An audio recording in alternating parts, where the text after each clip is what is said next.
Le tour de l'animal en 80 podcasts, un programme conçu et présenté par Eric Cobast, proposé par INSEC Grande École. Saison 8, les sujets possibles. Épisode 64, le silence de l'animal. Alors voilà un sujet vraiment attendu, voilà un sujet très riche, voilà un sujet avec lequel il faut prendre pas mal de précautions, d'autant qu'on connaît bien le titre de l'ouvrage de référence, Le silence des bêtes. Alors le silence de l'animal, il faut d'abord le déterminer, savoir de quelle nature est ce silence.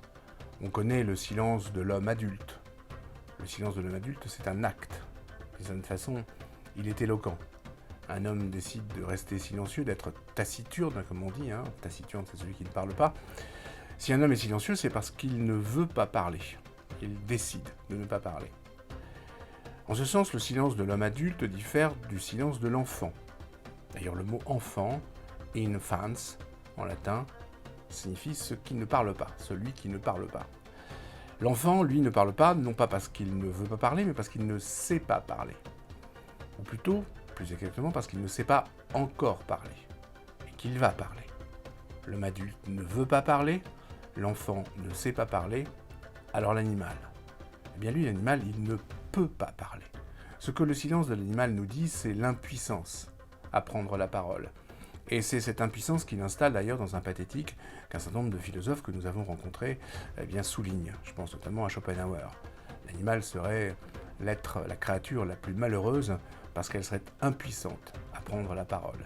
C'est sa condition en fait, du latin condere, fixé. Une condition, c'est un statut, un état fixé par la naissance.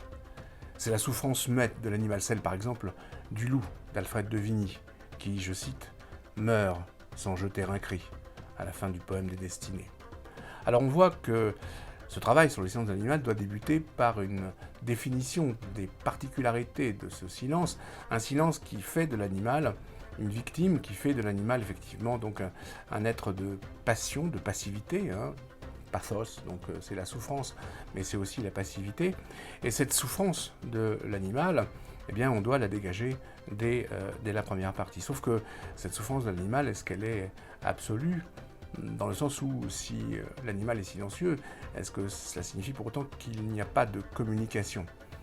Est-ce que cela signifie pour autant qu'il n'y a pas de communication animale, pas de langage animal ? Et là, on retombe sur ce que nous avions vu dans un podcast précédent sur le langage des animaux, sur la communication animale, sur la transmission animale. Et il est bien évident qu'il y a effectivement, de la même façon qu'on parle de protoculture, il y a une sorte de proto-parole de l'animal, le silence de l'animal. Évidemment, il est absolu, bien sûr, mais en même temps, effectivement, on peut en quelque sorte le distendre, et on peut entendre à travers ce silence un certain nombre de paroles. On peut, comme l'a fait Hegel notamment, reconnaître à l'animal une voix, là il pense à la voix des oiseaux, et reconnaître effectivement donc au comportement de l'animal un système d'expression, une façon en effet de signifier par le corps plutôt que par la pensée ou les cordes vocales.